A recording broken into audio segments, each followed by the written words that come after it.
Friends, नमस्कार।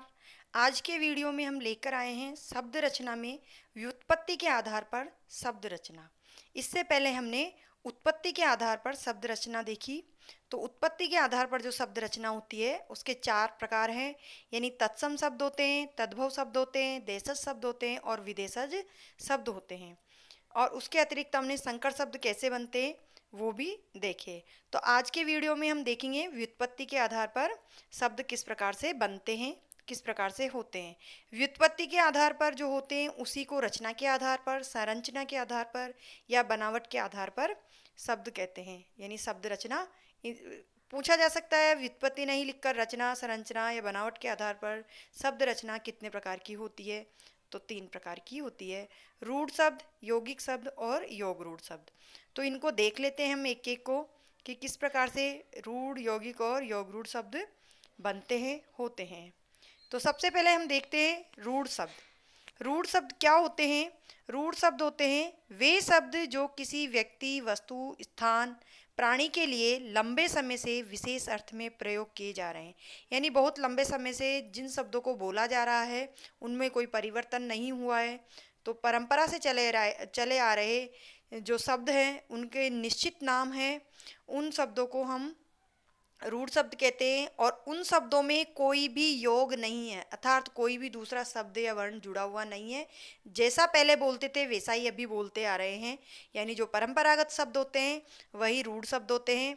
जैसे दूध, रोटी, दीपक और पेड़।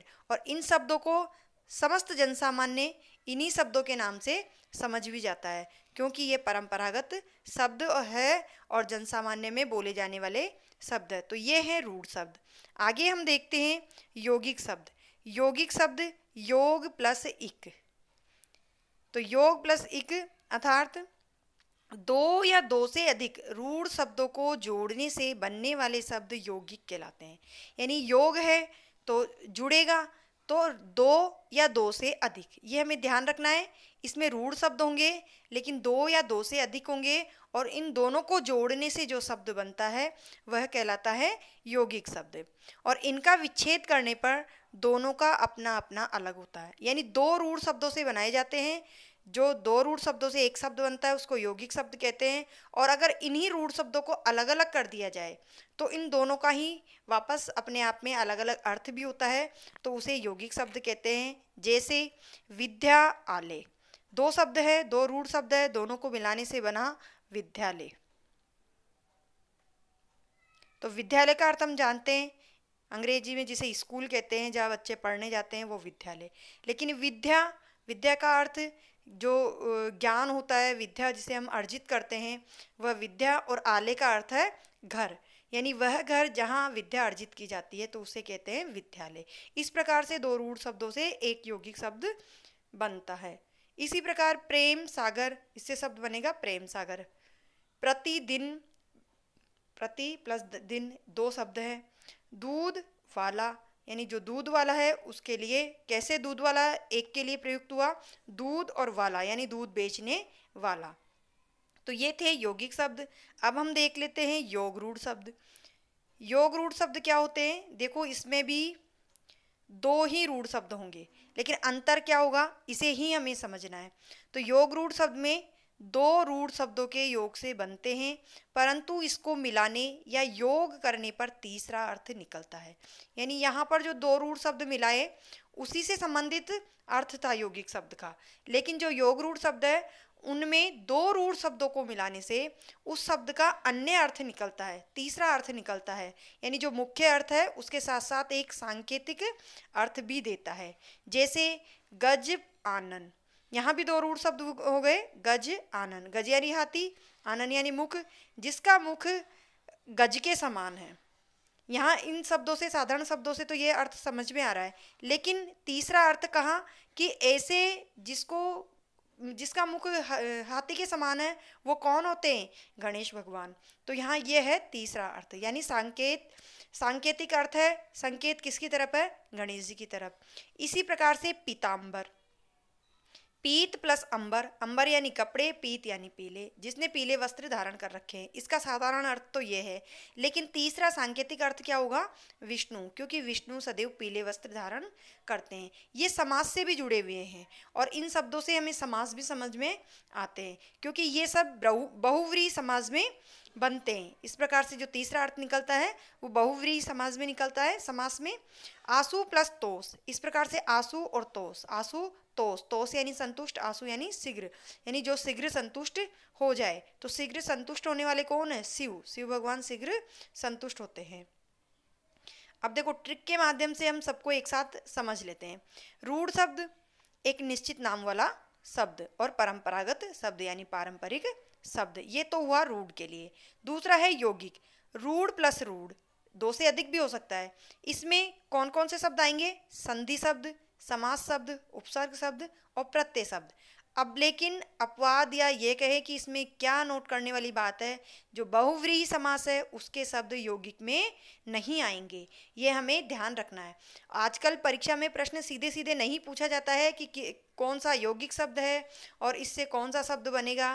प्रश्न इस तरह से घुमा दिया जाता है, संधि, समास व उपसर्ग और प्रत्यय से बने शब्द कौन से होते हैं या इनसे किस प्रकार के शब्द बनते हैं, और बहुव्रीहि समास वाले शब्द कौन से होते हैं। तो इस प्रकार से परीक्षा में प्रश्न आते हैं। अब देखते हैं योग रूढ़। तो योग रूढ़ में रूढ़ प्लस रूढ़ यौगिक की तरह ही है, लेकिन ध्यान क्या रखना है? एकमात्र बहुव्रीहि समास के शब्द, वही शब्द इसमें आएंगे जो बहुव्रीहि समास में आते हैं और जिनका अन्य सांकेतिक अर्थ होता है। तो ये थे हमारे व्युत्पत्ति के आधार पर शब्द। अब हम देखते हैं शब्द रचना में अर्थ के आधार पर शब्द। देखो अर्थ के आधार पर दो भागों में डिवाइड किया गया है, सार्थक शब्द और निरर्थक शब्द। सार्थक क्या होते हैं और निरर्थक क्या होते हैं, देख लेते हैं। वर्णों के समूह से बना, यानी वर्णों का समूह होगा जब भी शब्द बनेगा, ये हमने शुरू से देखा है। वह शब्द जिसका निश्चित अर्थ होता है। सार्थक का अर्थ हो, सार्थक का मतलब है कि वह शब्द, वह वर्णों का समूह जिसका निश्चित अर्थ हो और जो अकेले प्रयोग में लाए जाते हों, यानी वो जो शब्द हैं वो अकेले प्रयोग में लाए जाते हैं क्योंकि वो समझ में आते हैं, उनका अर्थ हमें पता होता है, तो वो होते हैं सार्थक शब्द। इसके अतिरिक्त निरर्थक शब्द है, बहुत बार भाषा की शीघ्रता के कारण प्रयोग कर दिए जाने वाले वे शब्द होते हैं जिनका कोई अर्थ नहीं होता है। यहाँ वही बात है निरर्थक में, जिनका कोई अर्थ नहीं हो, और ये कैसे प्रयोग में आते हैं? शीघ्रता के कारण। निरर्थक शब्द जैसे चाय, वाय, चाय के साथ क्या जोड़ दिया? वाय, जबकि हम जानते हैं वाय का कोई अर्थ नहीं है। खाना, वाना, खाना खा लिया क्या? नहीं। खाना वाना खा लिया क्या?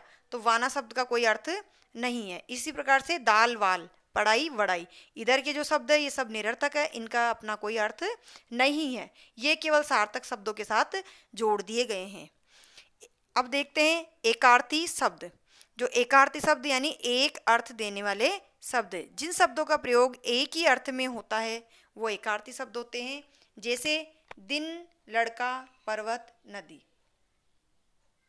दूसरे हैं अनेकार्थी शब्द, एक से अधिक अर्थ देने वाले शब्द, जिन शब्दों के अर्थ एक से अधिक हो। जैसे हरि, हरि शब्द है, इसके अनेक अर्थ है।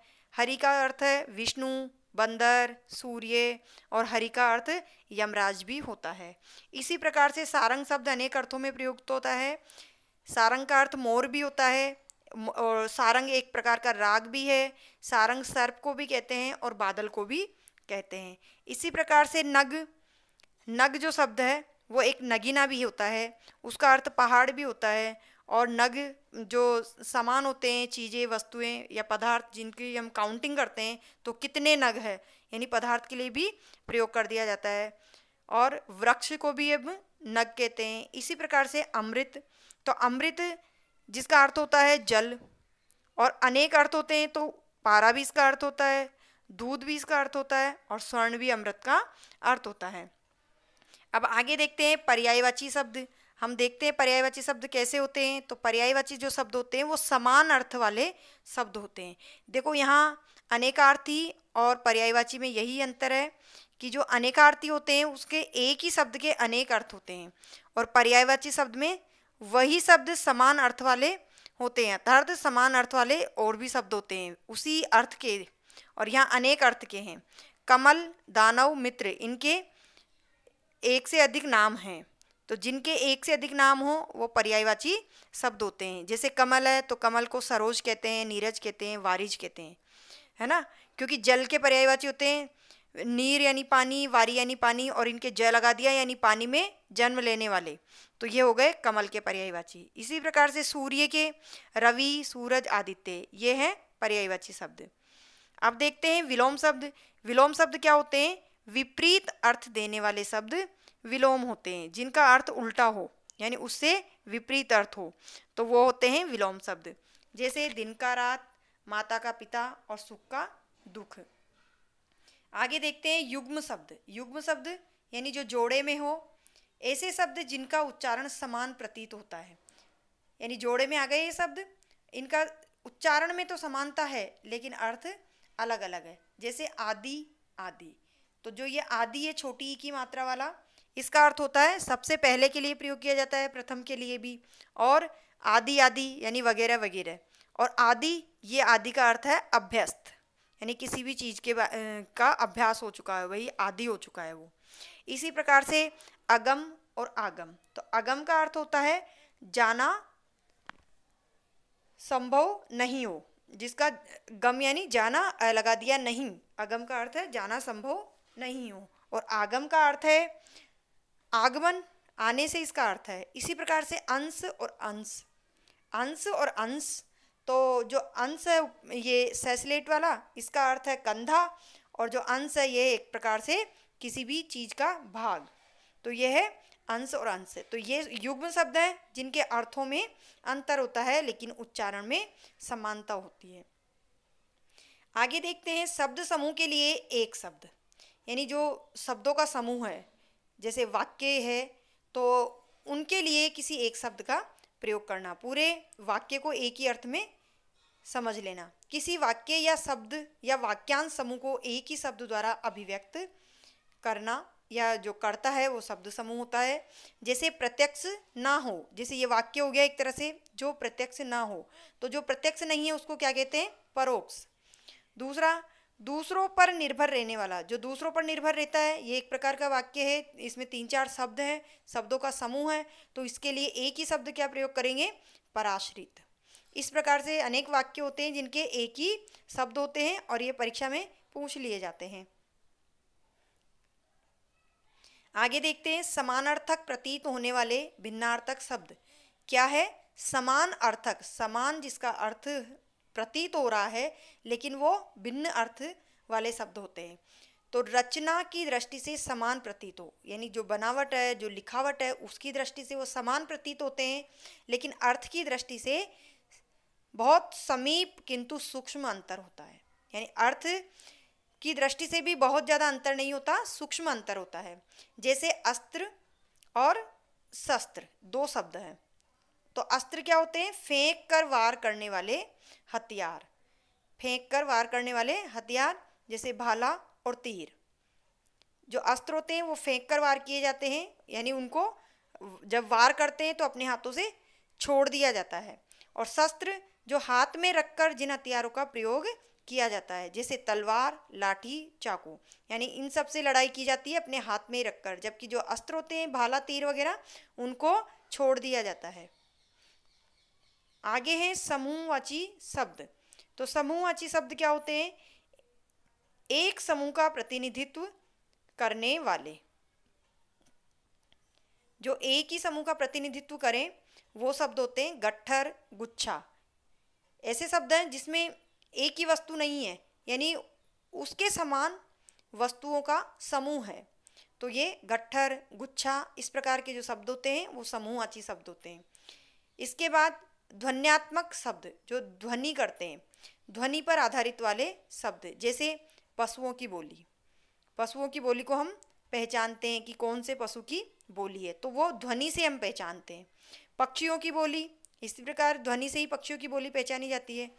जड़ पदार्थ की ध्वनि, यानी जो जड़ पदार्थ होते हैं, कोई भी पदार्थ है, कोई भी वस्तु है, कोई भी धातु है, उसको हम गिराएंगे तो उसकी ध्वनि, या पानी में किसी वस्तु को डालेंगे तो उसकी ध्वनि, तो उन ध्वनियों को भी हम पहचान लेते हैं कि कोई वस्तु पानी में गिरी है या कोई वस्तु ज़मीन पे गिरी है या किस प्रकार की धातु की आवाज़ है। तो इस प्रकार से ये थे शब्दों के भेद, यानी कौन कौन से किस किस प्रकार के शब्द होते हैं। तो अगले वीडियो में हम इससे आगे के टॉपिक पर वीडियो बनाएंगे और उसको अच्छे से समझाएंगे। ये था हमारा व्युत्पत्ति के आधार पर शब्द रचना पर वीडियो। अगर वीडियो पसंद आया है तो प्लीज़ लाइक करें, शेयर करें और चैनल को सब्सक्राइब करें।